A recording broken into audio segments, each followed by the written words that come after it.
All right, thank you so much for all the intros. And I have the pleasure to moderate this fantastic panel here tonight. Before I start, though, I really want to say a big thank you and congratulations for the whole Brooker team. I think I speak on behalf of all of us that this is a great event. And we look forward to many more of these. So thank you very much. And let's make it a very fun and informative night. With that also in mind, we have limited time here on the panel. So if you're really interested in getting to know more about venture investing in crypto and blockchain space, I would really encourage everybody to hit every one of these guys, these great managers here up later tonight, and ask them any questions you might have, which I'm sure you do. So guys, look, we did some round of intros. We're all in the same space, but we all do things in our own different way. So I would really like to hear maybe a little bit of an example or from you guys to showcase like how you guys look at the space. What do you look for in founders? What do you look for in an investment thesis? And how do you try to distinguish yourself from the rest? And what has been a great example in your portfolio right now? So I don't know who wants to take that question first. Maybe Charles, you're right here. I go first. Okay. First of all, good evening, everyone. So my name is Charles. I'm quick intro. I'm with UOB Venture Management. So I think most of you would know of UOB. It's a bank that is based in Singapore. So UOB Venture is the private equity and venture capital arm of the group. And at UOB Venture, we manage a number of PE/VC funds. So one of the funds that I look after is Blockchain and Digital Asset Venture Capital Fund. So this fund we raised back in 2021, and we have been pretty active investing in the blockchain digital asset space. Since then, we've made investments across the whole Web3 tech stack, from infra to wallets, exchanges, even DeFi. Right now we are around about 70 portfolio companies in various stages of growth. And I think the way we think about investment is obviously for us, UOB this year actually we are 90 years old. We are actually one of the oldest bank in this part of the world. Regionally, we have around about 500 branches. And the way we think about investment is obviously beyond capital. A lot of times we try to bring a certain level of institutional credibility, potentially adoption to the companies that we invest in. So for example, we invested in, for example, a real world asset tokenization project, and then we'll be looking at how can we become the bridge between the project and the wider UOB group. How can various business units within UOB can potentially use some of its products and services? How can we distribute these RWA tokenized products to our clients? So a lot of times we think of it beyond capital, but also how can we actively bring certain value to the companies that we invest in. I think that is really our edge, so to speak. Yep. Yeah, I got it. Anybody want to comment a little bit about what you look for in founders? What type of people you're after? Most of them are young, talented. What is the trait you look for most when you speak to teams? Yeah, I can share a little bit more. Eric here from Nomad Capital. So I think our investment thesis also kind of evolved in the past few years. I think previously a lot of the infra projects like layer 1, layer 2s could easily succeed, right? Because back then the supply of those new layer 1, layer 2s was also quite limited. These days, we specifically look for founders who have a very specific idea about the product, right? And the exact GTM, right, to acquire users. Sometimes I don't even care whether it's a crypto project or is an equity play. The most important question the founders need to answer is how to build this working product, right? How to acquire users, how to generate revenue. As long as those fundamentals make sense, right, the rest will follow, right? You can do either equity or token, you can do both, right? So that's kind of the latest thesis we kind of focus on, right, in terms of finding the right founders, if that makes sense. Yeah, sure. Anything to add, Kevin? Yeah, I mean, for us, we primarily invest in the early stage, pre-seed, seed. So a lot of times when founders come to us, they don't even have a product. So we really try to focus on the founder's ability to iterate. That's why our firm is called Iterative Ventures. A lot of our investments, I'm sure all these gentlemen here have theses, areas that you guys focus on. But I think what's more important is the founder's ability to change his mind or her mind when information changes, what I call compressing uncertainty into information, how fast they can adapt to that. And then that really boils down to, for us, we look at 4 things in our founders. Number 1, intelligence. They have to know the space well, have to be able to think and reason through first principles. Number 2, determination. They're really determined to make it work, because a lot of times when we first fund the company, by the time they go TGE or token listing, the product may be completely different, right? So they must be determined to really make the project a success. And number 3, clarity of vision. They really can articulate the vision very well. And number 4, communication. Be able to communicate to investors, to team members, colleagues. These are things sort of we try to look for when we interview our founders.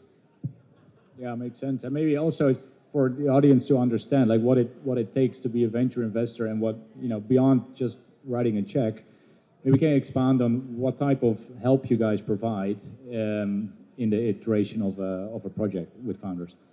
Sure. That's actually probably a good place for me to interject.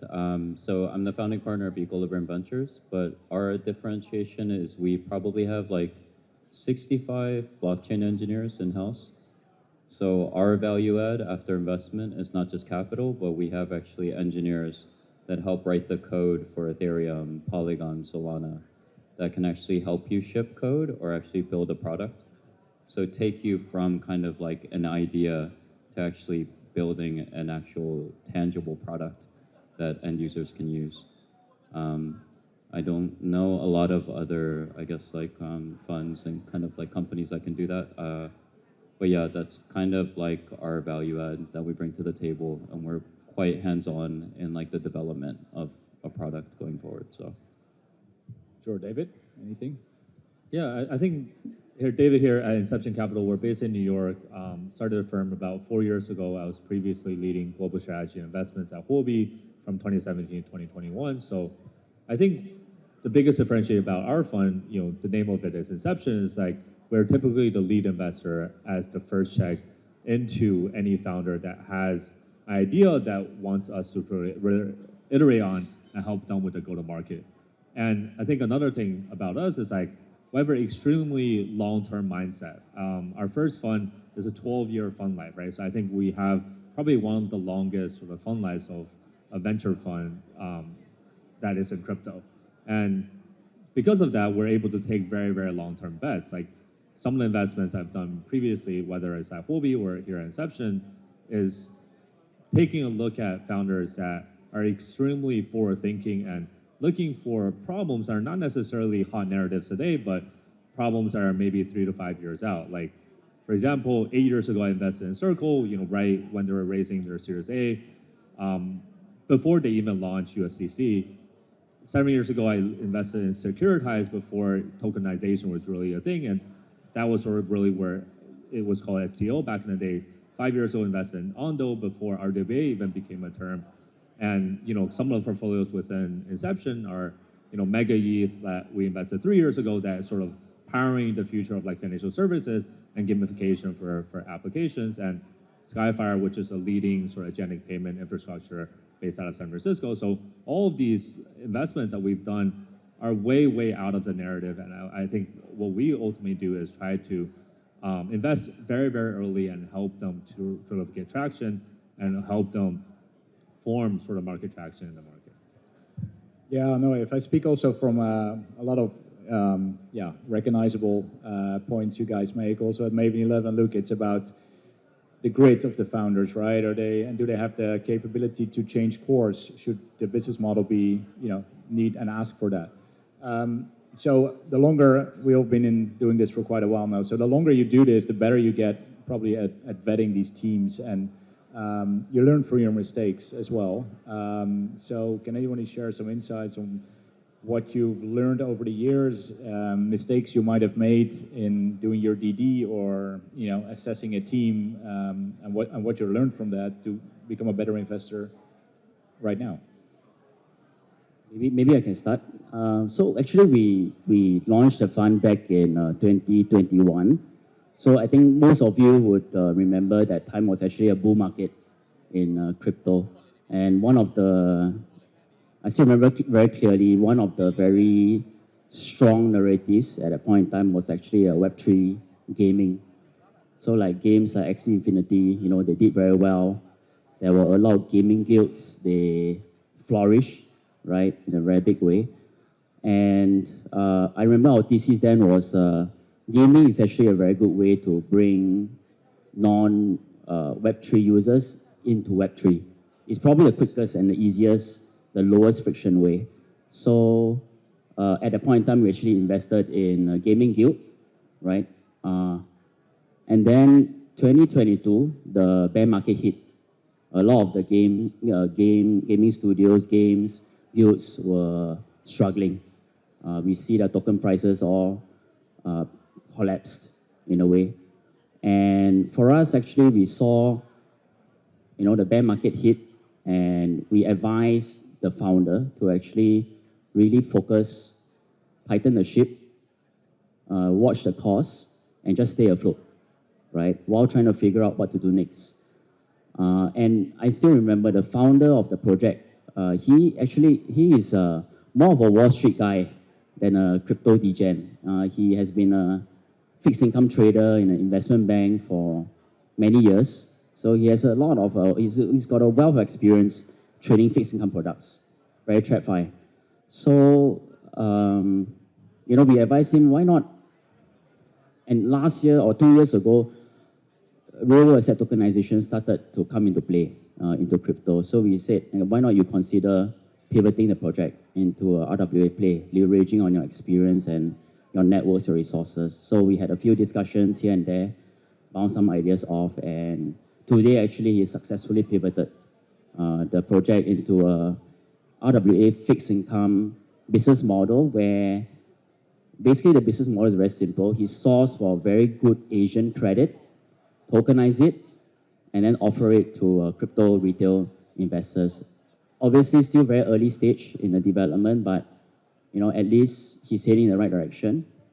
And for us, it's a case where founder, as most of the panelists today have mentioned, need to stay agile, be able to pivot very quickly, and find the right product market fit along the way. So just to give you an example of the kind of lessons we learn, and also how we try to help our portfolio companies to pivot into the right direction as and when we can. Yeah.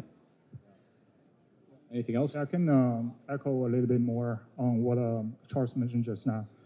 We had a few portfolio projects we decided to write off as well, right? So that's also part of the game of the venture capital. So at the end of the day, it's all about the founders. Almost all those examples we wrote off, the founders were not resilient enough, right?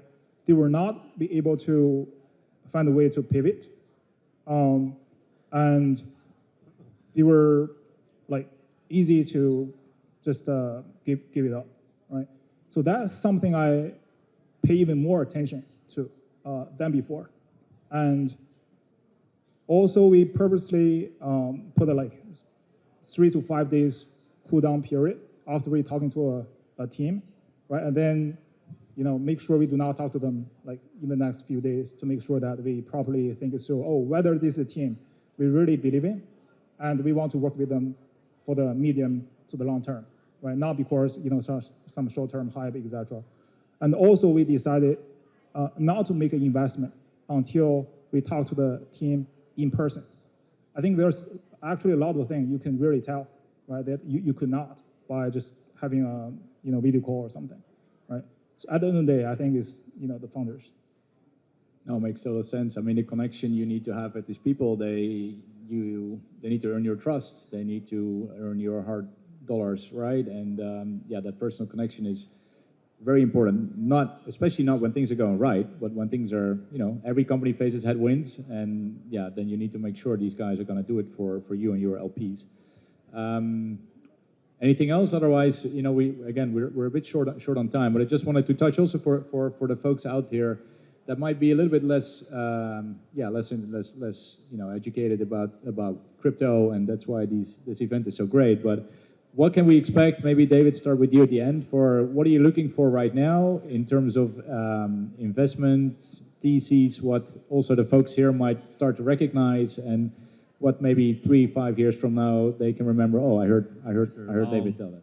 So I want to touch a little bit on the first point that leads to my second point here on the investment thesis. Is that, I think I've been in crypto for almost 10 years now, and I think previously we always think we want to invest in the crypto native founders, right? And I think we kind of got that a bit wrong, right? Because the crypto native founders kind of have a little bit of tunnel vision as to really capturing the crypto only market, which is actually a pretty small market, 3 trillion market cap just around now. And I think what is really a bigger, much bigger market is the institutional market in the US that is really empowering the future of financial services and the financial markets globally.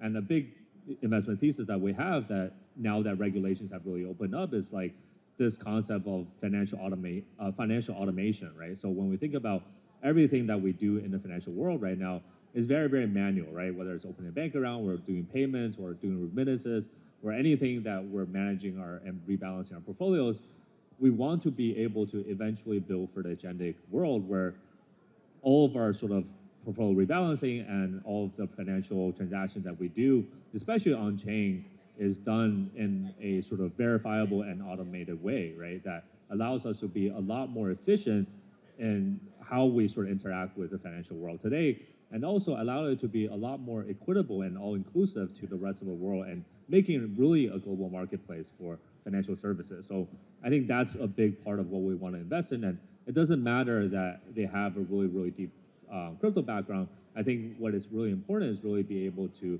tap into and reinvent the way that we do finance for the future, and be able to really tap into the financial access that we have at a global scale. So I think that's sort of what we're focused on going forward. Yeah, I think for us, one theme that we're really excited about is the verticalization theme, where we're seeing traditional fintech companies, for example, like the Stripes, like the Robinhoods of the world, becoming more and more crypto, adopting blockchain rails. And you can see that from Stripe launching their own payment chain, Tempo. We also saw Robinhood launching their own L2 and Arbitrum. They're trying to expand their revenue pools because by having their own chain, they can internalize a lot of the revenue streams that are coming from the protocol, right? Payment fees, issuance fees, conversion fees. That really help expand the revenue opportunities for fintechs. And on the other spectrum, you have Coinbase, traditionally exchanges building their own chain, right? For the exact same reason. So you have this convergence of players in the industry converging, right? And like Uniswap, for example, launching Unichain, right? They all want to internalize more and more of the revenue. So this is a theme that we're super excited about, the verticalization of finance. Because historically, you've always seen fintech has been around for more than a decade now, but it's always the front end that they're trying to improve, better UX, better onboarding, but how money moved at the back was still very archaic. So stablecoin is actually changing that today. So we're excited about that. Awesome. Chris, final thoughts from you? Yeah, sure. So instead of, I guess, like a specific thesis or a theme, what we're mostly focusing on the investment side is a concept, I guess, that we call like liquid venture. And so that concept is for the people in the room that don't know, I guess, like traditional VC models, like you start a startup and you raise a pre-seed round and you go all the way from seed to series A, B, C, D, until you do an IPO, and that sometimes takes like 10 to 12 years to 15 years. But the unique aspect of crypto is usually you raise a pre-seed or seed round, and then sometimes after that you just launch a token, and that's your kind of like IPO liquidity event. And because of that, like the line between a private deal and a public deal has always been kind of blurred within crypto. So a lot of the founders that we're backing now have seen that like VCs kind of like dump their tokens whenever their position is vested. And so now a lot of founders are actually doing or launching a token from almost day one. And so some of our best performers, I think a company called MetaDAO, we invested in their token and now they're at like a 6x. And what's relevant for a lot of investors in the room is after they did the 6x, we exited a portion of our position and then we're distributing back to LPs within like 6 to 8 months. So that is probably like the most unique aspect of a crypto asset.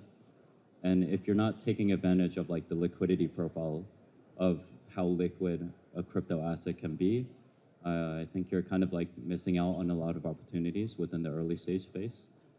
So yeah, that's kind of like a kind of deal structure or format that we're focusing on more and more. Yeah, no, I totally agree. So on the liquidity side, right? So compared to traditional tech investing VC, crypto VC liquidity is way earlier. So giving DPI to investors way earlier. So it makes for a very compelling case. I think we have to leave it with that, but come see these great guys, myself, to ask any questions about the current investing space and how to get exposure. And with that, again, a big thanks to Broker, and yeah, let's make it a fun night.